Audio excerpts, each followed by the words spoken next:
Mr. Barrow.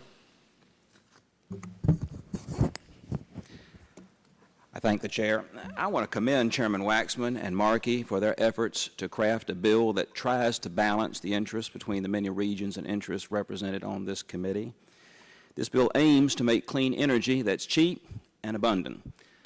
But the bill before us hopes to achieve that by making the dirty sources of energy we use now more expensive. I appreciate the effort that's been put into making this strategy more acceptable across the board. But making dirty energy more expensive doesn't make any clean energy.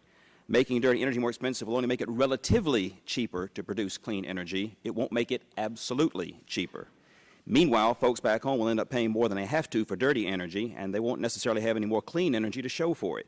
And if they do have any new clean energy to show for it, it'll take a whole lot longer and a whole lot more time and cost a whole lot more to get it.